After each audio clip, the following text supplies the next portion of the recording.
So really think about the brain as the vision center and vision coming from the brain, and the eye is just being a simple camera. And I think if you put that together, then it becomes clear how juggling can make a difference. Because juggling, you have to predict where the balls are going, where the pins are going. You have to make a perfect hand-eye coordinated movement. You have to be able to do split actions, think about one thing while you're watching something else so that you can juggle effectively. And all of that's coming from the vision parts of the brain, integrating with other parts of your body to actually touch the balls or the pins and so forth. And so vision really is a cognitive neuroscience area where we think about the eyes as being the main part of vision, but it's the brain that really is the more predominant part.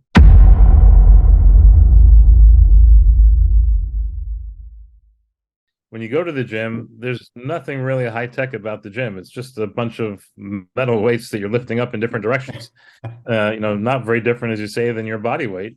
And I think most people, I agree, most people can just using body weight get significant improvement in their physical fitness than having to go to lift up some metal in some other location.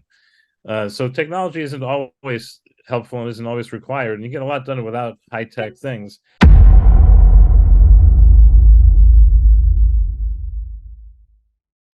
The idea of the quiet eye has been around for a while, and we call it the quiet eye because that's a point where the eye is not moving. You want to have your eye fixed on a target just before, during, and just after you're making the shot. If it's basketball or you're putting in golf or you're trying to hit a baseball, whatever you're trying to do in life, actually, you want to have your eyes still, not moving around during the period of time that you're trying to accomplish the task. And that's the key.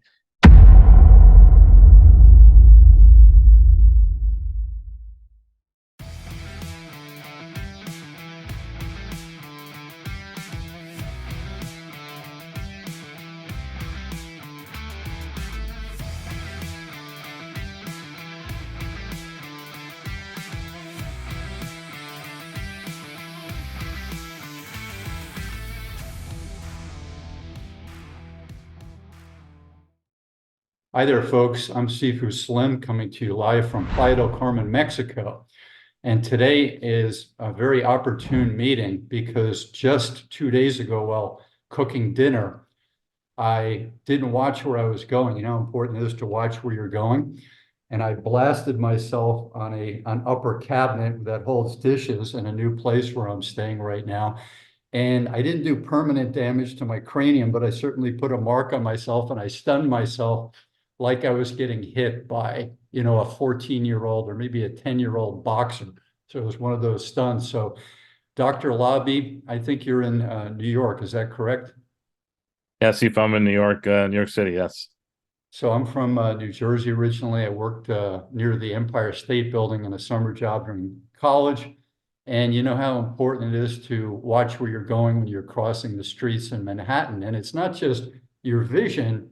Your vision has to send a message to your neurology, which has to send a message to your entire physiology. So you know not to cross the street, not to disobey the traffic signals, to watch out for people that are walking down, not paying attention, those types of things. So maybe if you can, Dr. Laby, clue us in onto some of these things that you do that help human performance for star athletes and also high school athletes and younger people, and also regular people in their average day going about their average life. Well, Steve, that's really a good question, a good introduction to what's really important in terms of vision and athletics, and as you say, in everyday life.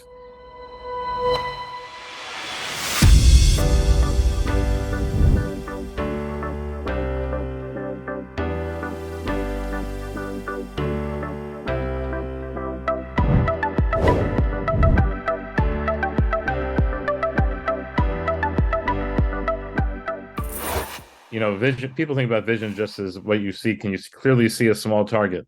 20/20 vision and so forth. Well, that's certainly part of vision, but that's a small part of vision.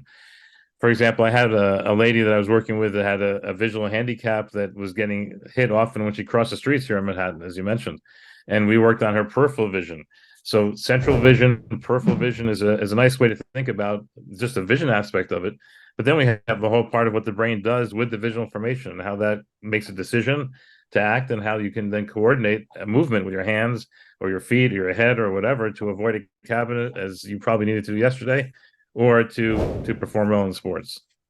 Yeah, all that's really important. And I'm going to go to a video I found of Dr. Laby talking about some of these things on YouTube. And this is about sports and performance vision, really important things. And another video I saw, you talked about foul shooting and where to aim and where to focus. So we'll see if we can capture both of these in our short time today.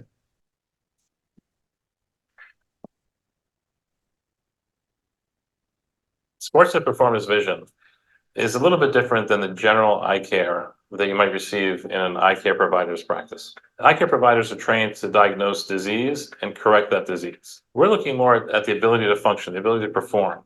And so we're taking someone, not so much correcting disease, not correcting them to what's normal as 2020, but to move them past normal, to move them to the excellent vision, to move them to the kind of vision they need to be successful at their task. What we're trying to do here is to move that information to the general population, people that can really benefit from it. For my kids that were in Little League years ago, I saw many kids that could have benefited from seeing better. And our hope is to take what we've learned in the elite athletes and move that into helping anybody else interested in any kind of performance, whether it's a child in Little League, whether it's someone in a Division I, Division II, Division III college program, or even the weekend warrior who wants to go out and have a good time and be successful, any age. Anyone who's able to perform a sport effectively can perform a sports vision examination effectively and can benefit from intervention if needed.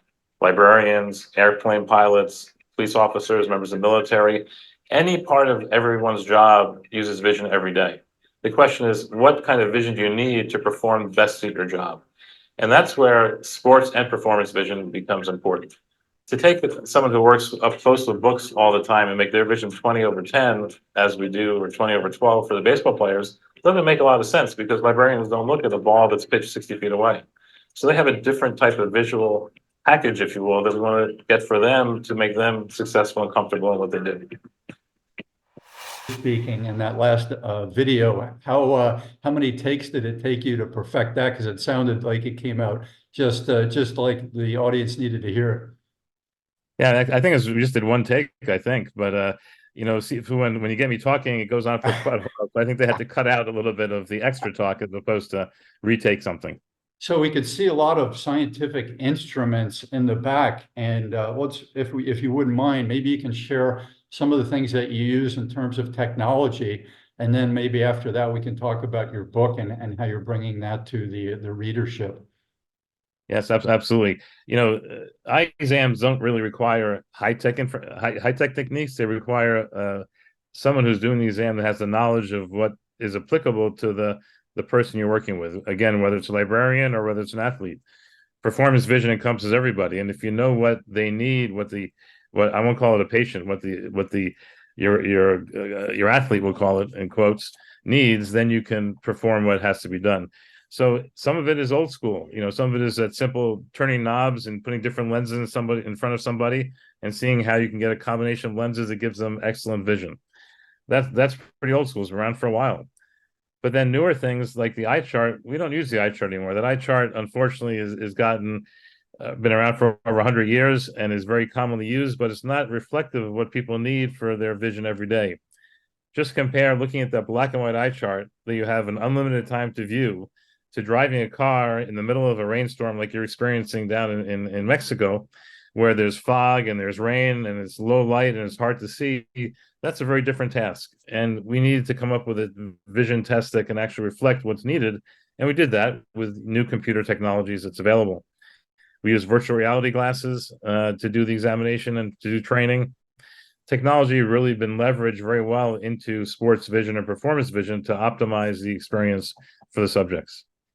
So it's really good that you're mentioning that it's not all about technology. I see a lot of gyms, and one of my strong pieces of my past is Jack LaLanne Fitness. And if you watched his television show back in the day, and he has a record for the longest running one-man television show on the United States, and also at the time of the ending of this radio show, he had the longest running one-man radio show in the business. And if you watched him, you watched how simple his movements were, and he used a lot of body weight exercises. So this is something I incorporated in my life because I don't want to use, I can't get to the gym. I don't have time to get to the gym as an excuse.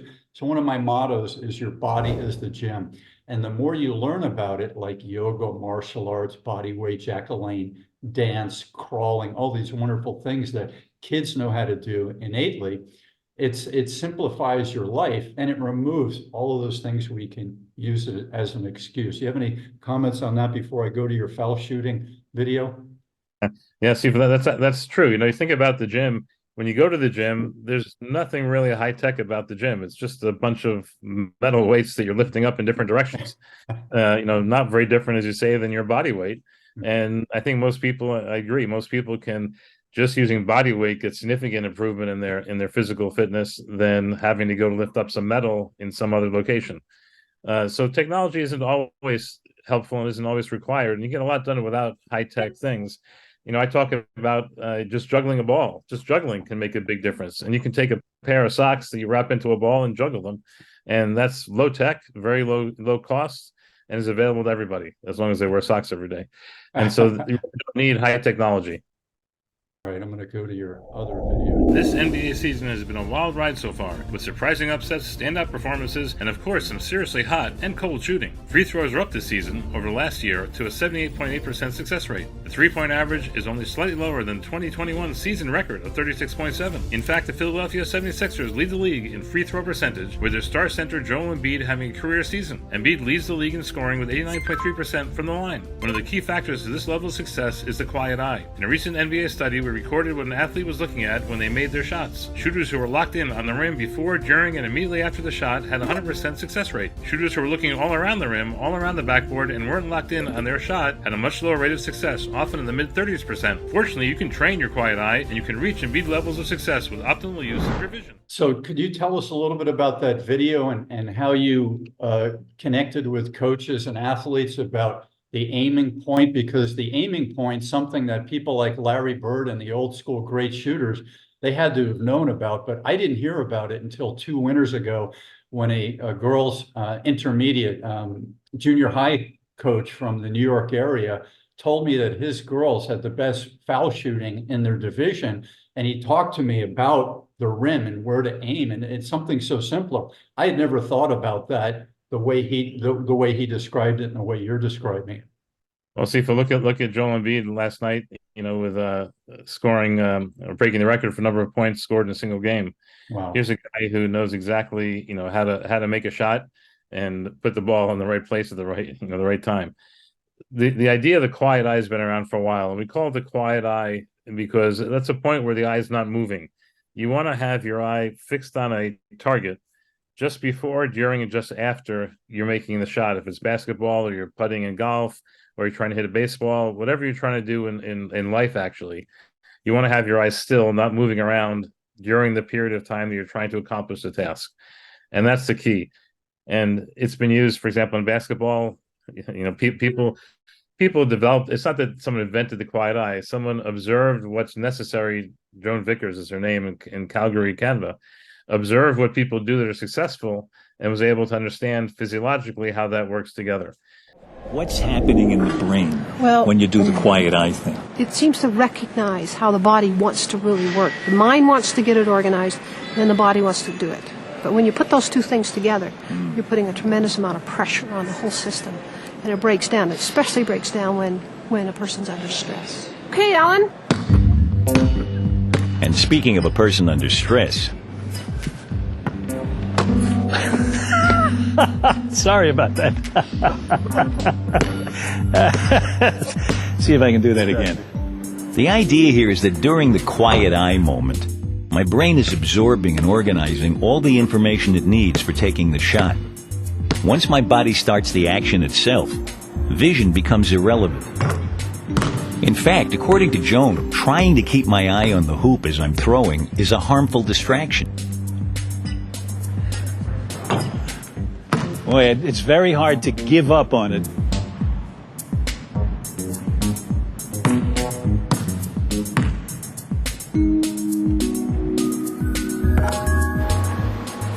So I did take my eye off it as soon as they started to shoot.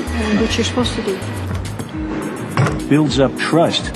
Actually seeing this, I believe now that I only have to look at it 2 seconds, and then I can let my body do what it does. And it goes right in. I mean, it's amazing.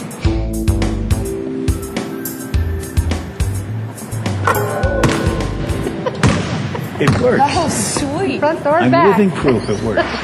Okay, good. He's got a competitive streak. Have we noticed? Well, that was really fun. Was it? Good. Yeah, it was really, it's amazing. I mean, you know what I love about it is, I mean, you do what all the scientists on this program do, who we interview. You find a way to look at what people haven't looked at yet and to measure it. Yeah. And you just That's simple. lift up the carpet and you show what's under. And we've been walking on the carpet all our lives. We don't know what's under it. And then you just take a peek at it, and all of a sudden we have a whole new way to work, and it's counterintuitive. And what they found was things that people knew before it. And as you mentioned, you know, basketball players in the past have known this. The high school coach noticed this and knew it. And that's a competitive edge. And what we're trying to do in sports vision is give athletes a competitive edge. Let them leverage their natural talent fully so they can perform at their best. And quiet eye is one of those things where if you teach someone to do the quiet eye, they can be more successful. The people who study neuroscientists, Daniel, have to connect with people like you who know vision and know the processing of vision, these types of things. Is this something that you doctors do in your conferences and your articles? They try to connect people who know neuroscience with the eye? Hi, this is Sifu Slim, author of The Aging Athlete. In this book, you're going to get to hear about 2 different groups of former high-performance athletes. One group, which is made up of 90% of the former athletes, does not do physical activity on a regular basis and tends to suffer the consequences of a sedentary lifestyle. The other group, which is made up of 10% of the former athletes, is doing physical activity on a regular basis and tends to thrive through the aging process, or at least has a better chance at coping with the aging process. We could have taken these folks to a lab and done all kinds of tests on them. Instead, we slowed them down and sat them down and asked them, in their own words, to describe why they're wired the way they are, so that we all, former athletes and non-athletes, can use some of their inspirational and motivational and mindset lessons in our own lives. I hope you pick up a copy today. You can go to theagingathlete.com. And when you have a chance to read it, I'd love to hear back from you to find out what your thoughts are on the stories of these aging athletes.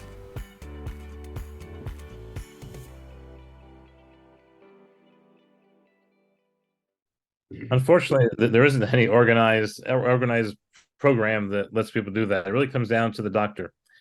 And, you know, I've been doing this for over 30 years. And what I've seen over these last 3 decades is that there's quite a range in sports vision specialists, actually in regular medical doctors as well. And there's some people that finish school, have a cookbook, and just follow the cookbook, and that's their life, follow the cookbook. And there are other people that, you know, ask questions of why is this happening and try to investigate it and research it. And then there are people in the middle, and I think I kind of put myself in that position where I learned what to do, but I always question what we're doing. And I want to learn more about why something is working and why something's not working and something can be done differently. And I'll do some research. I've been a university faculty member, you know, for decades in the past, but I'm currently not, but I still publish many articles over time. As you mentioned, I have a book coming out next month that in February about sports vision, because my goal has always been to not only perform, but also question, understand, and learn new things. And that's the kind of doctor, if I'm going to the doctor, I want to work with. Because I want somebody who understands what's happened in the past, but has questions about how to make it better and why things work and why things don't work. And I think that's unfortunately no organized system to make doctors do that. And so lots of doctors you get just follow the cookbook, and what you're getting is just come in, you know, buy something and leave, as opposed to come in, let me understand what's going on, let me try to question what's going on, let's see how your case is different from somebody else's case, how can I apply something new to help you better, and so forth. That's what you want, but that's not always what you get. I had the pleasure, Daniel, about 10 years ago of interviewing a very intelligent person who happens to be part of the longest running juggling troupe that's out of America. And his father was actually one of the early doctors working with radiation and treatments of cancer. And unfortunately, they didn't know what they were doing back in the 1940s and 50s. And he got exposed to a lot of that. And I believe he died in his 40s or early 50s from radiation poisoning. But the son, who is still juggling to this day in his 70s, part of the Flying Brothers Karamazov, and he told me that one of the things he learned along the way is that there's an Oxford study that talks about juggling as one of the things that fires all the, especially group juggling, when you have to watch multiple people, like you're using the pins and you're throwing them back and forth with 4 or 5 people. He said that fires your neurology in an organized way, in a chaotic way that makes things fire more than almost any other physical activity that we can do. So that reminds me of the modern game of Wii that people maybe 10, 15 years ago were using a lot, boxing on the big screen TV with that computer technology. I'd rather see people engaging with others and doing the juggling than engaging with the television, but they're going for some of that same skill set. Do you have any articles or anything that you've read that talks about the relationship between the neurology and the vision, and how adaptive we have to be in firing those neurons? Yeah, one of my YouTube videos actually, Sifu's about juggling, and I have some I think of images of some papers, scientific papers that have been published about the benefits of juggling. And I think what's important to do is to connect and understand that vision isn't just your eyeballs. Vision is really what's happening in your head.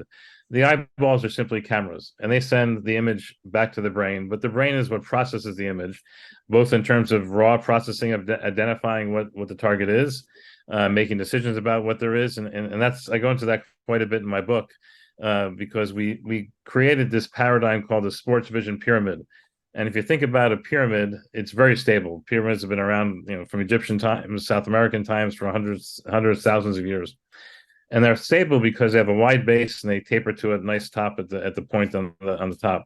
And if we think about sports performance as being the top of the pyramid, we want to build up that level by level to get to that top. And the very bottom level is what each eye can do by itself. The next level is how the eyes work together. But then the next level is what the brain does with that visual information that's coming from both eyes, and how the processes in the brain decide what to do and how to act. And that's, I think, the key. And I go into several chapters in the book about how the brain uses visual information. And most of the brain is connected to vision. If you think about every other sense we have, everything else we do with our brains, more neurons are related to vision than they are to anything else we do. So really think about the brain as the vision center, and vision coming from the brain, and the eye is just being a simple camera.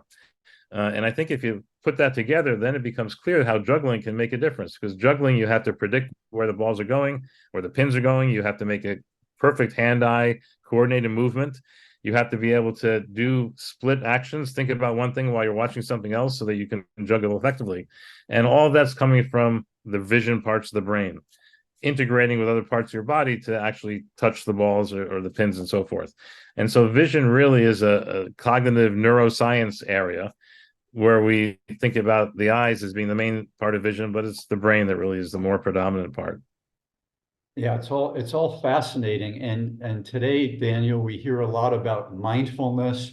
Yoga has a lot of that union, mind, body, and spirit. All these things are growing in vogue in the Western world. And part of it, I think, is because we're starting to see people so disassociated with the tasks that they're doing, so disassociated with being calm, cool, and collected, like maybe our grandparents were hoping to do, because they had maybe less stuff that they had to do, and less digital and electronics and lighting and fluorescent lighting firing at them, messing up their focus and their neurology, these types of things. And I had the chance to interview a biathlete last week. He's in the Frisco Silverthorne area of Colorado in the Rocky Mountains, and he's in his late 70s. And the first thing I asked him, I said, he's in a Nordic skiing with a rifle on your back, so you're huffing and puffing, could be snow and wind, could be bright sun. You've got these very powerful sunglasses on. So you have all these weather elements. You have people trying to pass you, people wiping out, maybe people pushing you on their way by. So it's pretty contentious sport at times when you get into the funnel and there are all these people there. And then you have to get set up to the target. Some of your shooting is done standing, some is done prone. You have to do all these things. And when you get to the shooting, after you pull your rifle off and you get yourself set up and you remove your glasses maybe, and you put this other little surface over to keep the wind out of and the snow out of your face, you have to quiet your breath. You have to quiet your vision. You have to calm down and shoot the target. So I'm going to ask Daniel if he has any advice or any studies that he likes that talk about how to calm yourself from the mindfulness perspective, and also how to quiet your eyes so that they can focus on the task at hand. Yeah, see, for one of the things that I incorporate to sports and performance vision is a Venn diagram. And the first part is the eyes, pretty clear for that. Second part is the brain that we talked about. But the third part, that when you combine them, the overlap is actually sports and performance vision, is psychology. And the effect of your psychological status, tone, if you will, on vision and the brain function are critical. Anything from different biases, and a famous currently a Princeton researcher who has won Nobel Prize in economics, Danny Kahneman, has a whole book about, and he calls it noise, and there's another book he has also, I forget the name, but all about different biases that can affect our decision making and therefore our actions. I'm most interested at this time in a kind of error, of human error, that is very widespread and that I had never studied before. And instead of bias, it is simply noise, unreliability. And it turns out that there is a vast amount of noise.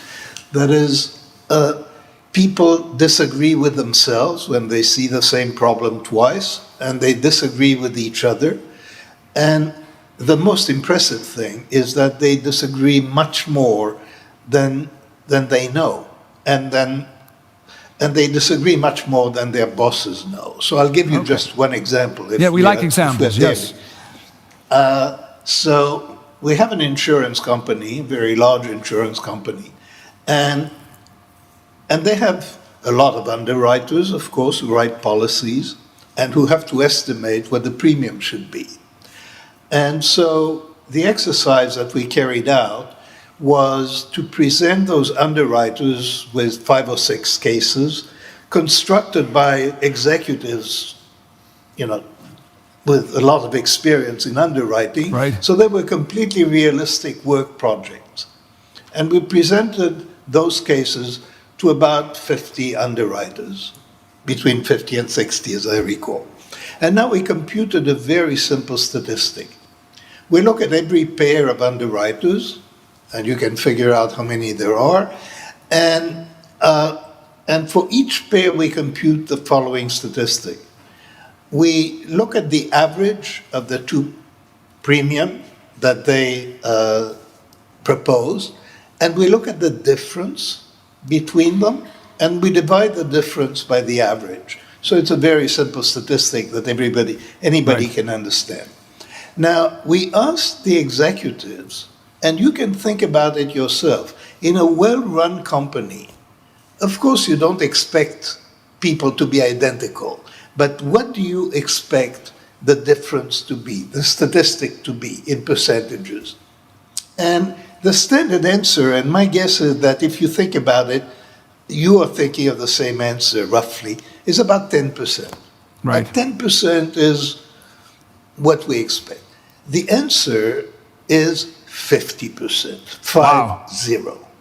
It's 5 times as large as the executives expected, and it's 5 times as large as the underwriters expected. And it's not only underwriters, it's also other functionaries. And 50, 60% is the number that we found in multiple studies. And the most striking thing about it is that the executives were completely unaware that they had this problem. Right. So noise is an invisible problem in the organization. And I now suspect that there is a lot of it. It's very different from bias. And what is interesting about it is both that it's invisible and that it's easier to fix than biases. It's very difficult to counteract biases, but controlling noise is a lot easier. So that's what I'm doing these days. Wow. And that interferes with our vision. You know, one of the ones that come to mind is the Las Vegas law of small numbers, where the public goes into Las Vegas thinking they're going to win, but the house understands that what happens for one person once is not going to be repeated for everybody else. And then when you look at the big population, it's going to be different and, in fact, in their favor. And that's why they make money, as opposed to someone coming in like us and thinking we're going to walk away with being a millionaire. And so the idea of psychological influence is critical. And so if you're facing a pitcher, for example, in baseball, that's a Cy Young Award winner and has struck out, Aroldis Chapman struck out people left and right, that's going to be intimidating. That's going to change your mindset and how you're going to interpret the pitches and what you're going to do. You're, talked about the decathlon athlete. Anyone who's running a race has to stop and do different things. Without a doubt, there's physical out of breath that has to be reduced, but there's also mindful. There's concentration that has to be applied. The idea, again, of looking at the target, not moving your eye around, all of that becomes critical, along with your vision, along with your brain's use of the vision, to be performing your best. So, Daniel, can you tell us now where you are in your practice and how you were able to take time away to write a book? Because I know I write books, and my normal book with all the research and the edits and the rewriting and sending it to readers and then rewriting more. One of my writing professors said, writing is rewriting. How are you able to put the time and effort and time away to get your thoughts out and your knowledge out and the things you wanted to share to the public? So how did you do it? And then what made you concentrate on what you decided to concentrate on in your book, and also share your title and when it's being released, please? Yeah, absolutely. So, this is my second book, actually. I wrote a book about 10 or 15 years ago, along with somebody else, a dictionary of ophthalmology. And a dictionary is sometimes easier, sometimes harder. It's very paragraph on each term. There's no flow, there's no organization, except for the alphabet. And after I finished that, I said to myself, I wasn't going to do another book. That was a lot of work. 15 years later, I forgot about that. And I decided that I think I need, I'd like to leave something. I spent 30 years in the field. I've worked with really pretty much mainly elite athletes at the professional level, the Olympic level. I've had teams at 2 Olympic Games. I've been to Beijing for the Olympics with the U.S. team. I've had 8 World Series championships with the people I've worked with. I've been able to help a lot of athletes perform at their best, and I still work with many teams. I'm gonna another week or so, 2 weeks, I'm gonna be going down to spring training, and I'll be there through March, working with half a dozen MLB teams that I work with. And we were fortunate with the Texas Rangers this past season to win the World Series, and we've the teams have done pretty well. So and each team is different in what we do and how we do it and how we help the players, and hopefully we're making a difference for these clubs. So that a lot of time spent on sports vision, but I wanted to bring the knowledge I had gained over this period to a wider audience, to people that aren't professional athletes, that strive to be professional athletes, and how I can help them with this little edge, this little tip, this little way that we can move their performance higher, maybe get some people some scholarships, maybe get some people some contracts in the professional level that, is what they've been working on for many years of their lives to be able to perform at their best. And so that's where the idea of the book came out. I didn't want it to be a how-to book where people would just get the book and kind of follow like a recipe, because as you heard earlier, I'm not a big fan of recipes. I wanted to put out a framework of how people can think about vision and move away from this idea of just eyeballs to understand how the brain uses vision to optimize performance. And there is some tips in there about how to make things better, how to train, how to improve things, correct things. But mainly what I'd like the reader to walk away from that is what I say in the very beginning of the book, that this should light a fire and let them understand that this is an area that they can really benefit from if they apply themselves, and they can learn and they can fix and they can train to perform at their best. And so I created the book that I titled The Eye of the Champion. The idea being that look at this, work on your eyes, and you can become a champion too. Fantastic. I can't wait to read The Eye of the Champion.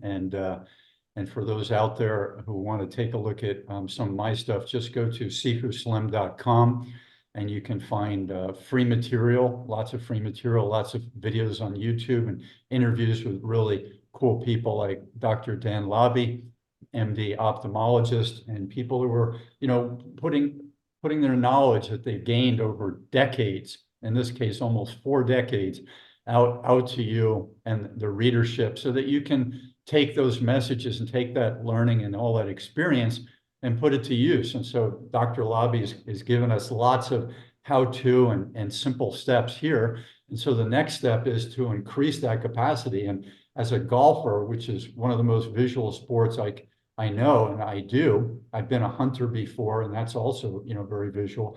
But I want to take some of these lessons and work on them, because I would say that I'm a newbie in the study of the eye's relationship to the neurology. You do all these things that you learn how to visualize, but it's not the same thing as the next step, which is really advancing those skills, like the foul shot, like the putt, all these things. And I'm sure Tiger Woods has worked with people like Dr. Laby to hone those skills over time, so that you know how to program. And there's a lot of this programming we're talking about, how to program yourself to get up and do a confident, repeatable action, so that you gain in confidence and you get your ratio of 5-foot putts from 70 to 80% in, from 80 to 90%. That's the kind of thing that's a 10% change, which is significant. But at somebody like Tiger Woods level, it might be from 98.5 to 98.7 putts. And I don't know what the statistics are. Maybe Dr. Laby, you can tell me about the high performance athletes and what type of metrics and percentage gains that they're looking to fulfill when they go see someone like you. Yeah, you're absolutely right. And when we're talking about a high school player who wants to perform well and get a scholarship for college, we can make a big difference by applying these measures. When we're talking about a professional athlete, the numbers become much smaller. We're talking about, for example, improving vision gets you to walk, if you're playing baseball, to walk maybe 3 or 4 at bats sooner than you would otherwise. Well, that doesn't sound like a whole lot, but when you add that up for the whole team for the whole season, you win a lot more games. And it doesn't take a whole lot more games to make it into the postseason or to make it into the championship. And so these little things, and for you, Sifu, in golf, we can take several strokes off your game just by practicing your putting with the quiet eye. That's where it first came out. There's a beautiful Golf Digest front cover all about the quiet eye. And I think I have some YouTube videos which show and putters what to look for, what to look at, how to putt successfully, to take off some strokes on that are just being wasted, that with the proper use of the eyes can be optimized. Daniel, is sportsvision.nyc a good place for people who want to connect with you and maybe get a personal consultation? Yep, that's a great website. That's basically the homepage. It has some information about me. It has many links to articles, links to some of the videos. Red Bull made a 47-minute documentary about my work with one of the English Premier League soccer players from Liverpool, Trent Alexander-Arnold. There's a link to that there.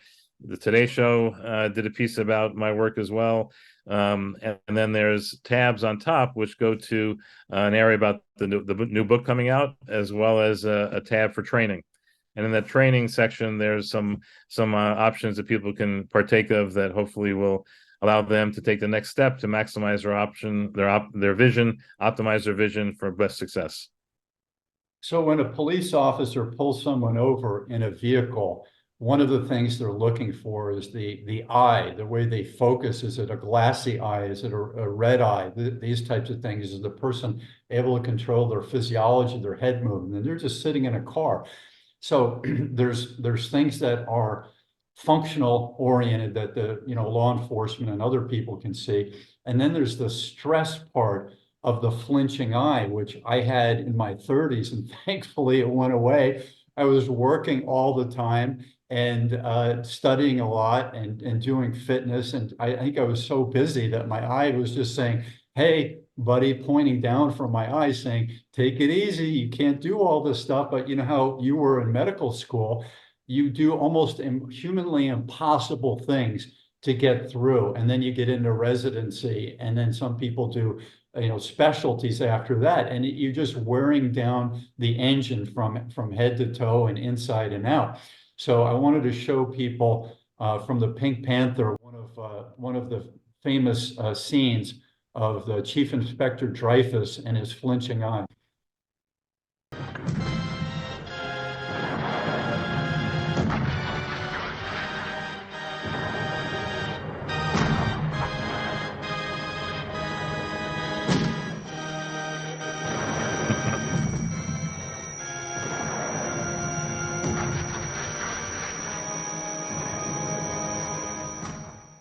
Dr. Dreyfus went up in smoke. I don't know if he did another movie after that, but he did a heck of a French accent. He was an English actor, and all the actors in this movie were phenomenal. The straight people, the Clouseaus, the funny.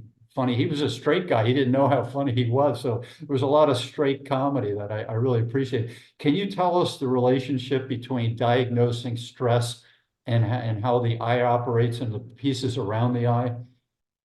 Yeah, those Peter Sellers movies were really good. I really enjoyed the whole series of Pink Panthers. Yeah, there's no question. Stress, as we talked about, the three parts of sports vision. Psychological part is equal to the vision and equal to the brain, and stress will have a significant impact on your ability to properly use your visual information, properly make a decision, and make an optimal motor action, without a doubt. And people handle stress differently. Some people blink a lot, as you saw in the clip there, and that's very common. I see in my medical office, where I see patients a couple of times a week. I see people almost every week coming in with blinking, and parents not understanding why the kid is blinking and so forth. You mentioned medical school and residency and fellowship, and it would seem like an eternity of my training. I didn't blink, but I had severe pain in my wrist. And it took probably a couple of years for me to put together the fact that the pain in the wrist came a few weeks before and went away just after our midterms or our final exams in school. And so the way I handle stress was pain in my wrist. And the truth is that's still the case today. When I'm stressed about something, my wrist starts to hurt. And so everybody handles it differently. And sometimes it affects your decision making. You can imagine if you're twitching or you're having a lot of pain, that can just, the fact that you have the pain, affect your decision making.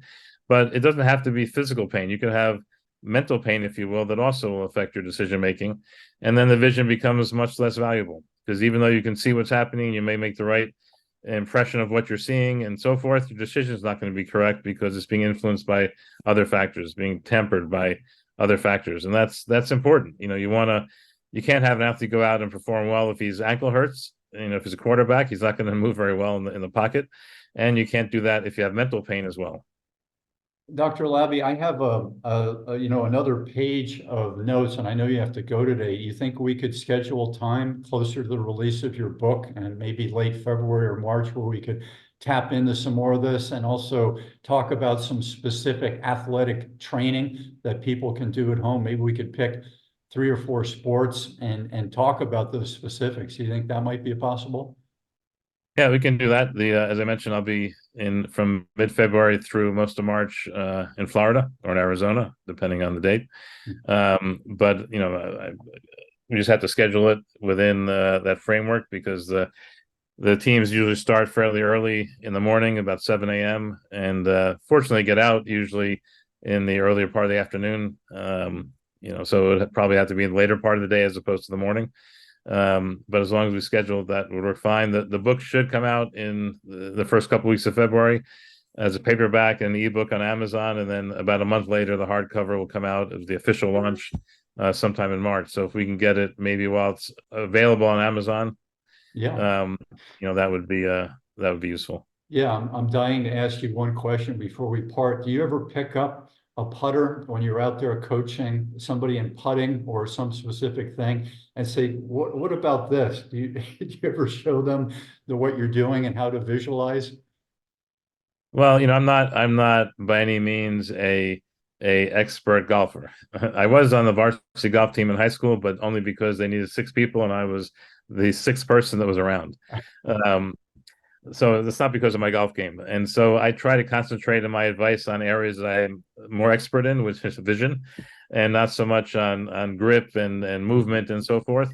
I'll leave that to the golf pros. Everybody, if we respect that people have different specialties and knowledge areas, and we leverage experts with the best knowledge to help us in a specific area, we have the best chance to put together a team that's going to benefit us the most. So when you're in retirement and you're getting 3 hours in the morning of putting, then you'll feel more confident to share that wisdom about how your putting stroke's going. As long as my scores are improving, then that's the game. I'll do that. Fantastic. So we'll list your website down below, and for the people who are watching, please leave your comments down below. We'd love to have you give us a like and contact Dr. Laby through his website if you want personal consultation, and be sure to pick up his book when it's released in February. Lots of good info. You don't get to meet someone like Dr. Laby every day, and it's really important stuff. So I'm Sifu Slim, wishing you all the best in your health, happiness, and wellness. Thank you, Dr. Laby. I appreciate it. We'll connect through email. We'll try to schedule our next time. Thank you, Sifu. Yes, enjoyed it. I've hopefully been helpful to your audience. And there's an amazingly large world of sports and performance vision, and there's lots of areas we can go into. And I'm happy to delve deeper into that in the future. Wonderful. Aloha. All the best. Thanks. Take care.